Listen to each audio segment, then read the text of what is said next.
autonomy in English language learning, a study at Tainan University. There are 5 chapters in my thesis, but today I just focus on 3 main parts of the presentation. The first one, I would like to give you the brief introduction to the thesis, and the second one is the main body of my research, and the last one is the conclusion. My presentation will take about 20 minutes, so if you have any questions, I'm very happy to answer all of them at the end of my presentation.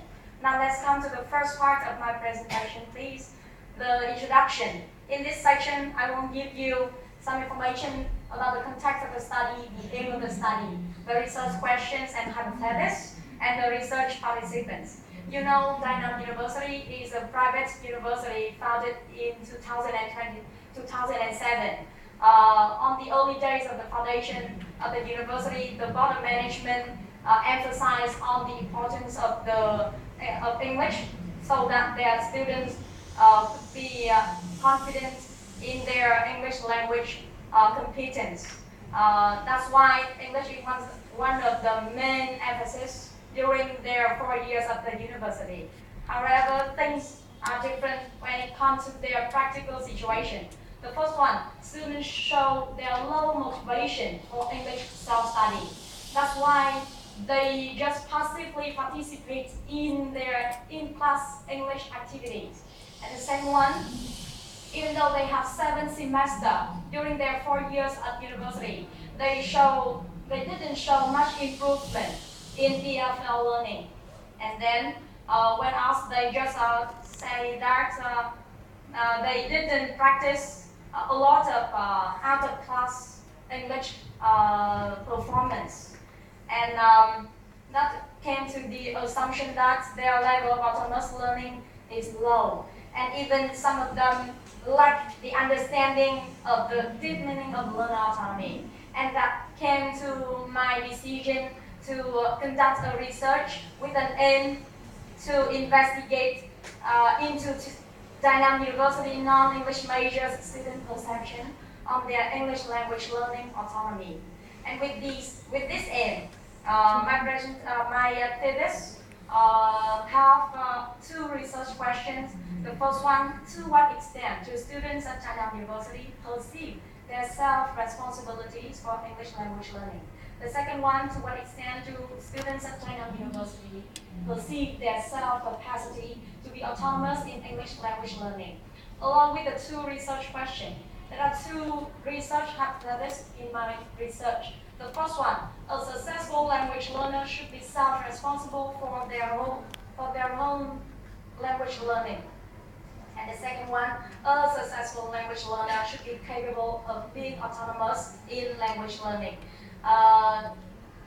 Combining the 2 hypotheses here, I came to the main research hypothesis, which is a successful English language learner should be both self-responsible for his or her own English language learning and capable of being autonomous in English language learning.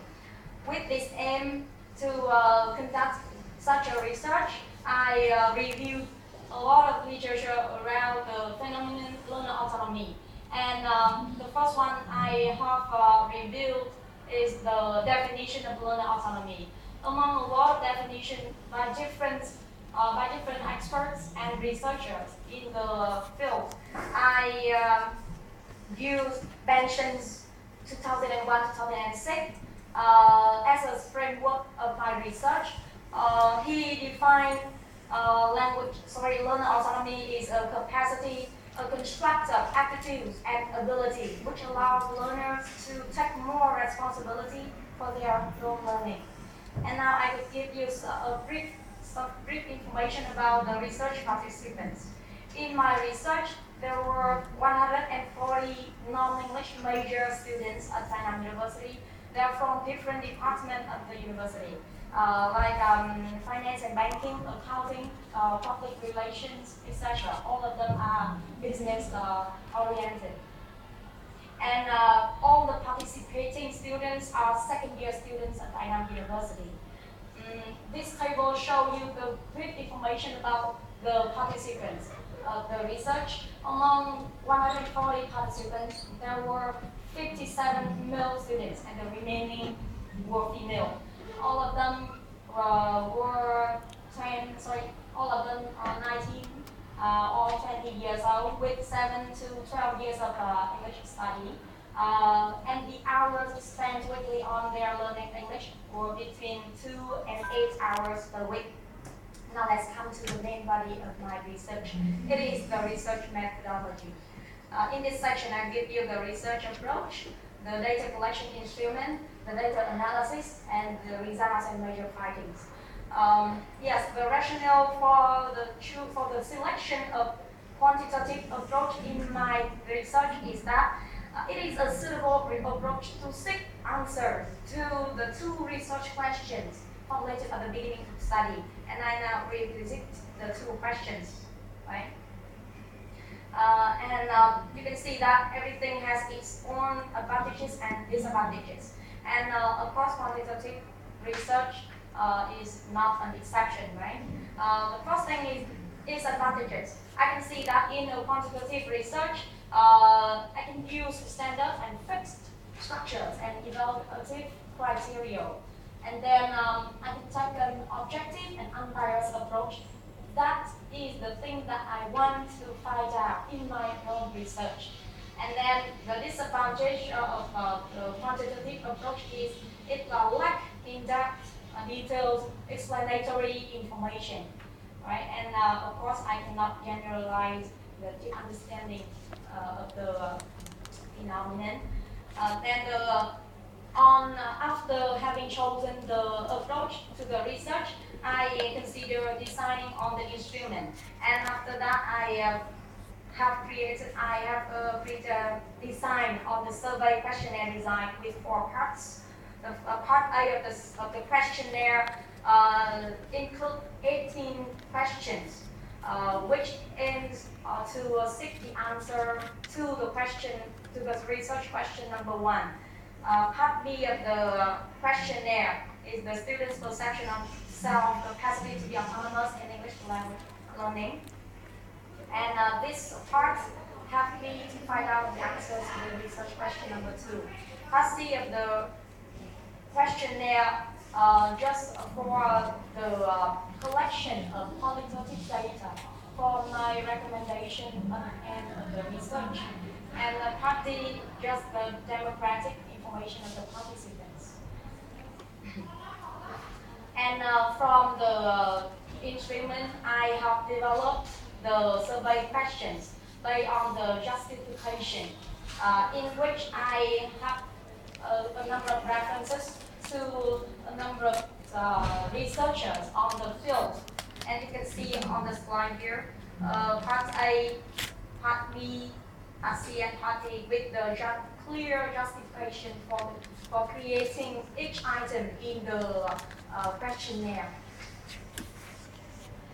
And after collecting the data, I have analyzed the data collected with the use of SPSS 20, and the analytical technique used is a descriptive technique only. So let's come to the answers to the research questions.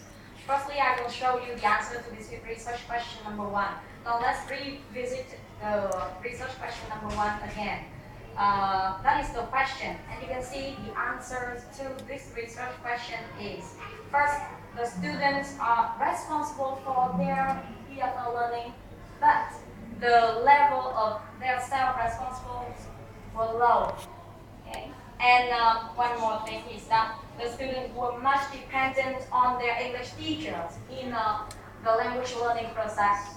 I can support these findings with the evidence as follows.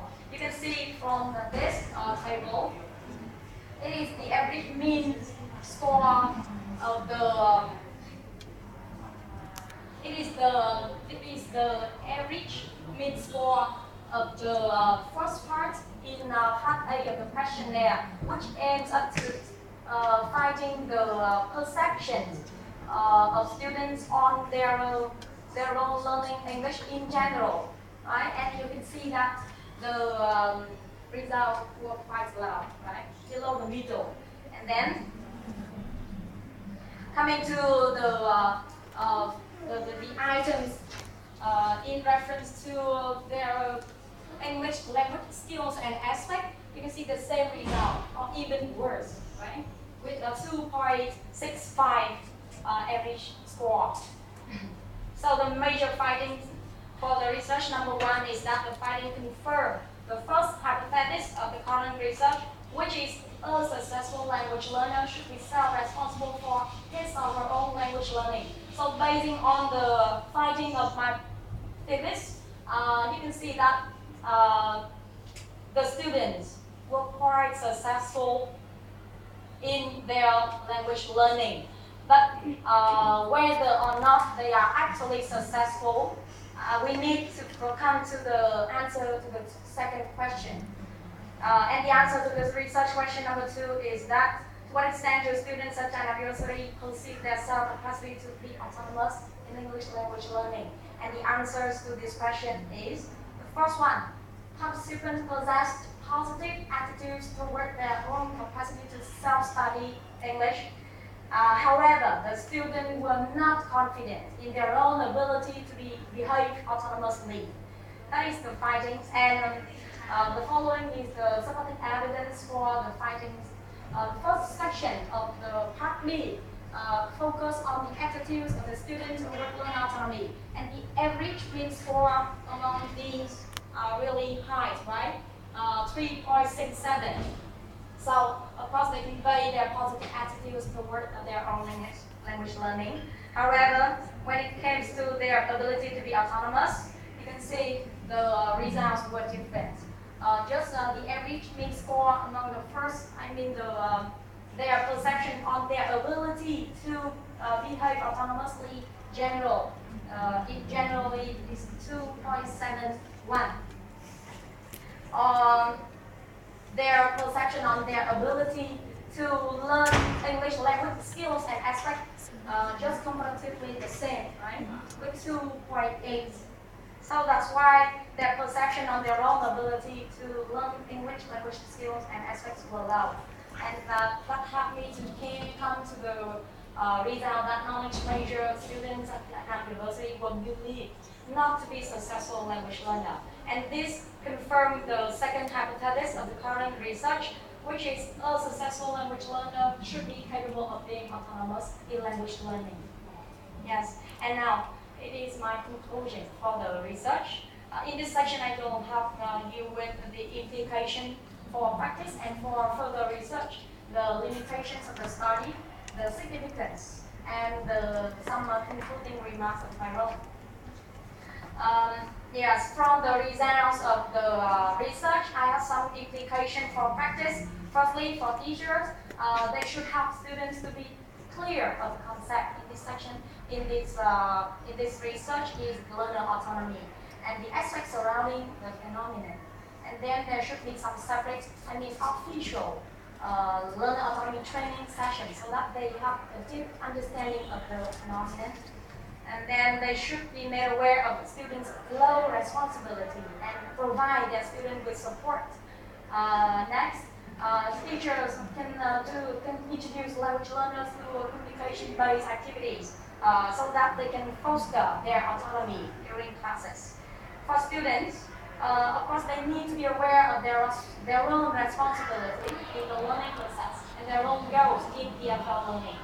And then they should be trained in aspects of language, their wake-up. For example, if they wake-up listening skill, they should be trained so that they can improve this skill and have better performance. And then they should participate in particular self-study activities to improve their English language communication skills. Students should set up their own targets in English language learning, and they should create their own context for practicing their communicative English.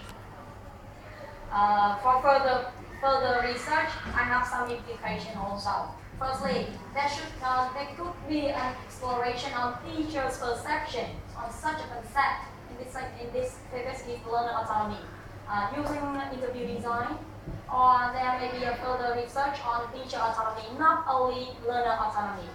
Or there could be some investigations into ways to foster learner autonomy or learner active practices of their learner autonomy. Yes, everything has limitations, and my presentation and my thesis is not an exception, right? The first limitation of my thesis is it is limited to students' perception of their own responsibility for their own EFL learning. Not covering the teacher's perception or teacher's responsibility in learner autonomy. And the next limitation is it is limited to one context only. I mean, in this research, a private university context, so it cannot be generalized in public university.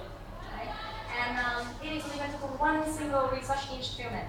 In my research, I just used a questionnaire without a follow-up interview. That is one of my limitations. Of course, it is a limited time of research. And however, I find it significant to conduct my research. Firstly, the research raises my students' voice. In this section is their own perceptions of the learner autonomy. And the research contributes to the literature on learner autonomy in ELT. It contributes to the improvement of English language teaching and learning practices through the emphasis of learner autonomy. And now is some of my concluding remarks. As a researcher, I learned a lot from the current research, which urged me to have further research on the phenomenon on the field of learner autonomy. As a teacher, I had a lot of benefits from the results of this research, such as I find out that I should be more a facilitator rather than a teacher anymore. And I found out that I should have and support my students a lot to foster their autonomy. Yes, and there are a lot, but the last words I would like to say is thank you for listening. Thank you, Roland. And shall we proceed to the second part, the question and answer part of the defense procedures. Now, may I call upon external examiner, Dr. Nguyễn Quỳnh Anh, to read her comments and give questions. Thank you.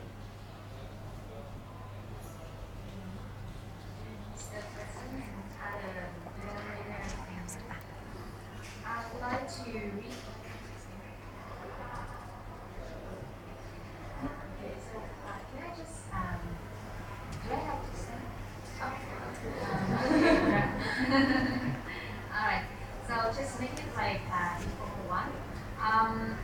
So now I'd like to read my comments on your thesis. First of all, congratulations. It's really good and well presented. I just got some comments on it. So this thesis presents a quantitative research on learners' autonomy, how they perceive their self-responsibilities and self-capability in English learning at Đại Nam University. The study takes an appropriate starting point in stating that students' performances are different when they perform English, either inside or outside school. And later, do they know that the learning autonomy decides they're successful in English learning? That's one. The literature covers the main relevant concepts and empirical theories in this area. The candidate demonstrates a reflexive perspective on her work. Related studies in Vietnam as well as in other countries have been presented. And just a small thing, if you can critically review all the dissertations and explain a little bit more how your thesis fits in, and you would have made it clearer on how your thesis contributes to the literature. And the methods and the techniques adopted in the thesis are appropriate to the subject matter. In chapter 3, methodology has been well written and explained with great detail. And for the results and discussion, the candidate demonstrates understanding and analytical ability at master level. The procedure of the research is well presented. the research questions have been tested and the results are presented clearly. The conclusion and recommendations of the thesis are linked to the result. When you do the analysis, if you can, because I can see there is quite clear that you reject or you confirm the hypothesis, and in your thesis, if you can just make it really under the result, and it will make like clearer one. And the candidate has demonstrated the abilities in her research field, and the research meets the requirements of the standard of master thesis. Congratulations. Just one thing. In the page 28, you say you want to find a t-test for the findings related to gender. I think I suggest you omit it because we don't need gender, and also in your thesis you don't talk about gender. Just omit it. Thank you. For all, very good one. Congratulations. Thank you, Dr. Nana. Okay, thank you. So now may I invite the internal examiner, Dr. Binti Bahu, to read her comments.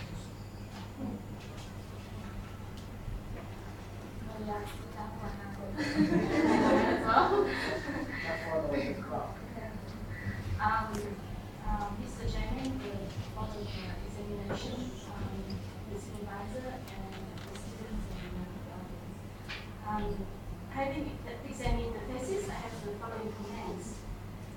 Strengths. This research study is of practical importance because it investigates students' perception of their autonomy in English language learning and offers practical recommendation on how to assist students in improving their autonomy. Generally speaking, the candidate has shown a good understanding of theoretical aspects on learning autonomy, as well as general understanding of quantitative research design and procedures. The first chapter includes information on background to the study, research questions, significance of the study, and the scope of the study. The rationale to this research study is particularly strong. Chapter 2 provides a thorough review of the related literature. First, definitions of learner autonomy are provided, and choice of a particular definition applied to the study is included. Next, the chapter reviews the literature on the role of learner autonomy in language learning, characteristics of an autonomous learner, as well as previous studies on learner autonomy. In doing so, it clearly points out a research gap to fit the study in. Chapter 3 details data collecting instruments and procedures.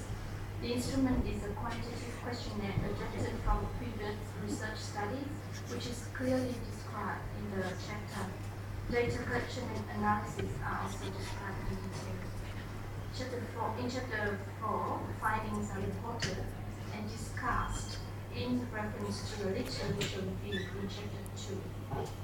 The recommendations in the last chapter are relevant and the limitations are properly acknowledged.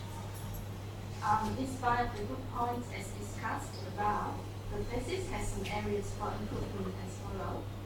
First one, in Chapter 3, like Ms. Anna has mentioned, the candidate mentioned the use of t-tests for the analysis of findings related to gender, which is on page 28. But in the findings chapter, there was no results on t-tests, except for one section on page 37 that reported students' ratings on their responsibilities for self-study, the writing skill.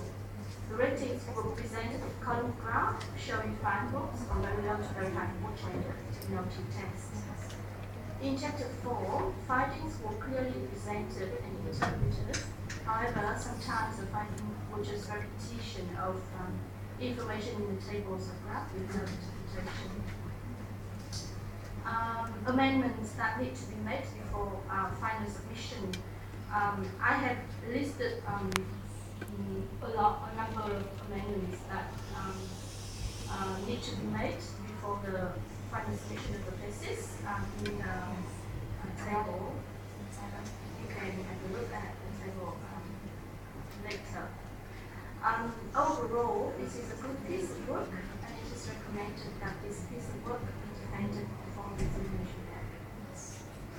Yes. Okay, thank you. So now the questions time. I ask the external examiner questions. Do you have any? And, I have some questions. First, when you say the mean score,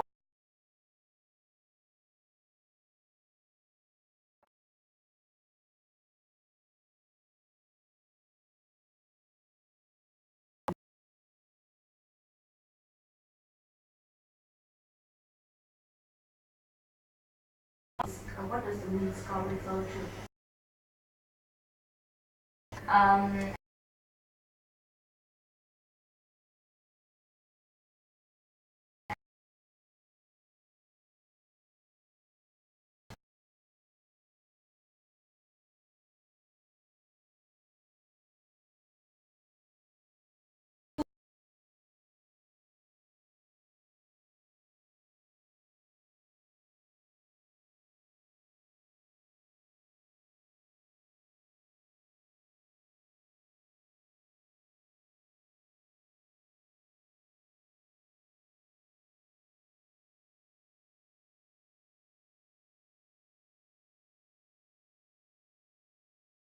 Show the students' perception.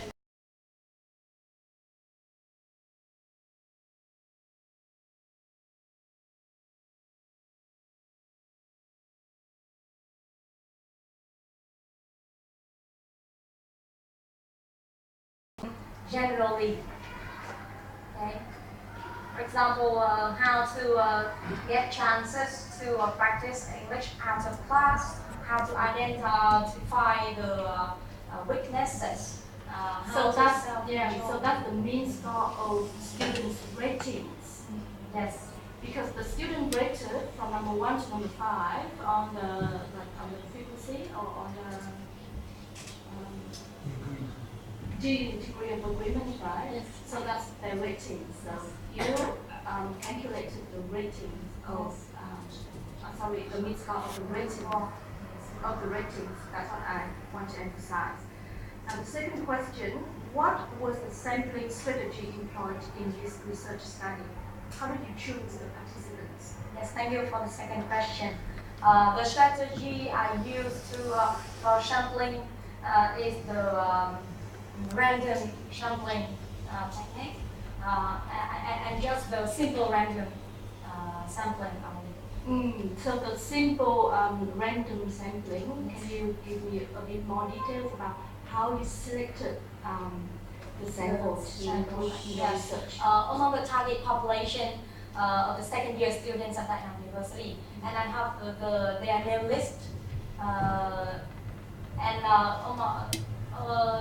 from the name list here, I just pick up some classes, and I came to their class to deliver the questionnaire, and I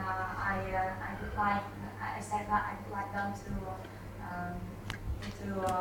fill in and to help me to conduct this research by filling the questionnaire, their opinion of the learner autonomy. So how many questionnaire copies did you give to the students? There are 150 actually. I think you should have included that piece of information into the curriculum regarding the sample strategy. Also, the students who took part in your study were your students or No, not all of my students. My colleagues' students. as well? Yes, as well. So how did you ensure that the student voluntarily took part in your study? Yes. When I first came to their classes, some of them just felt, involuntarily took the questionnaire.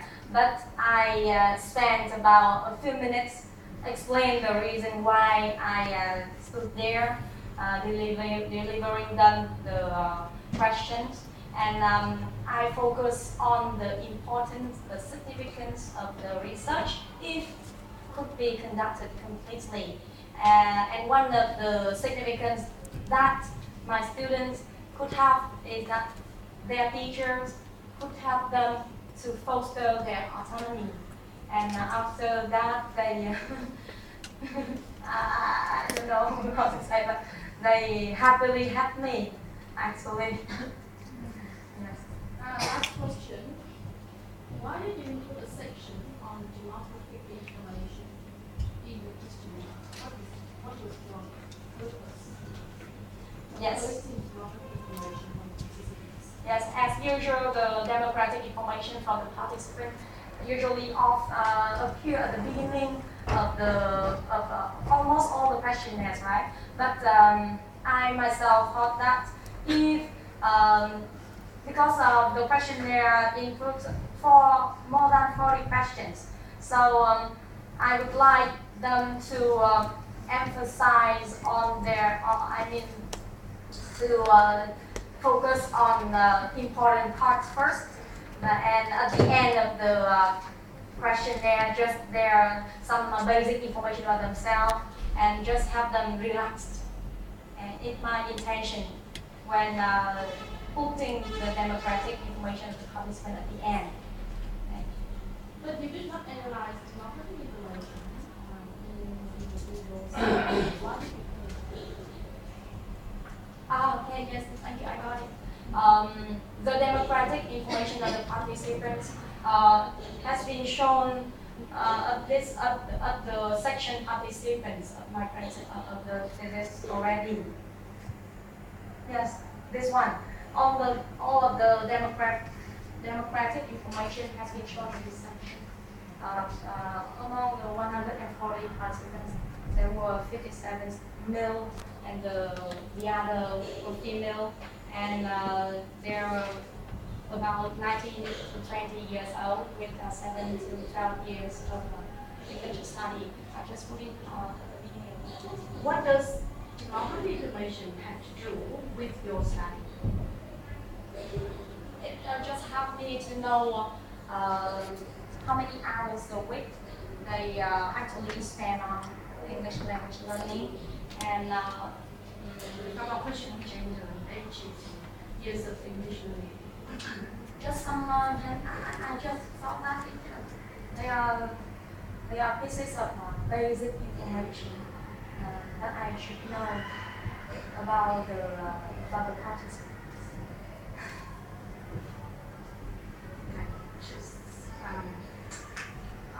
This is just a curious question. So that's just for your future reference. So no comment on this. Okay, did you have any more questions from the board? So let's have some comments and questions. First about the title, I think the title should be changed a bit. So student perceptions on learner autonomy, their autonomy.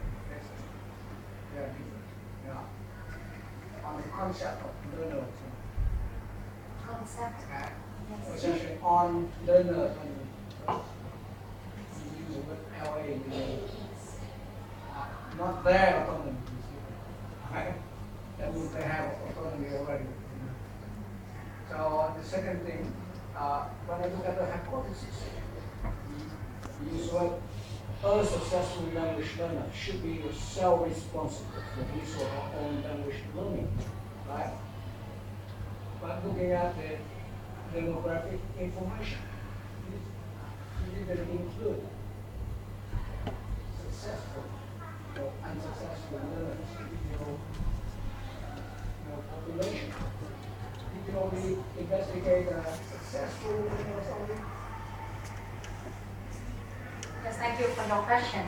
At the context of study, I mentioned the information about the participant, among which there is a piece of information that students felt nervous, and they didn't practice English a lot, and they didn't show much improvement during their years at HANU University, and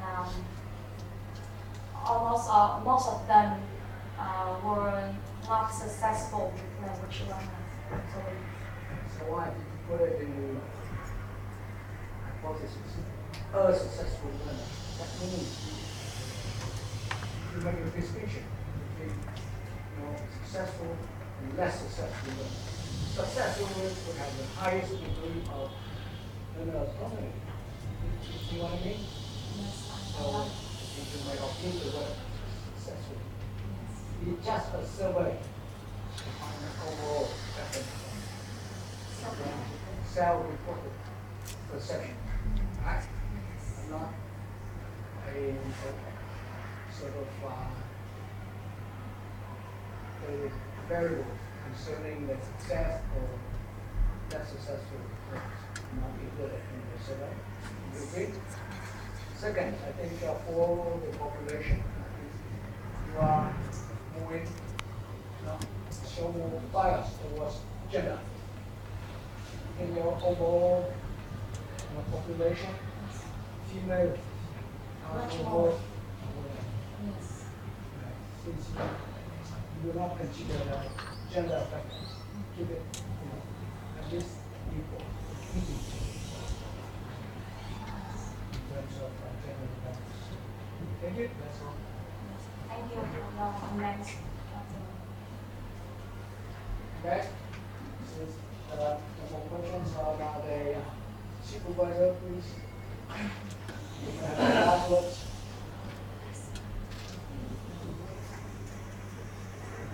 Okay, thank you, Mr. Chair, for giving me the chance to say the last word. It sounds like I'm in the court before making a very important decisions. As her supervisor, I've been working very closely with Ms. Quỳnh Anh, and from my observation, she is a very hardworking student. She's a potential researcher. She listened to my advice, and under time pressure, I pushed her, and she tried her best in order to make sure that she completed her thesis on time.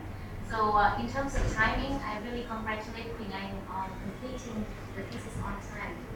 Because what I said to all my students is that you have to complete on time, and you cannot, defer or extend your deadline. So that is my last word. Thank you very much.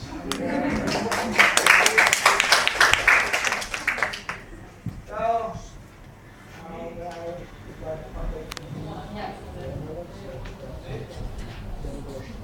Yes, thank you very much, the examiner.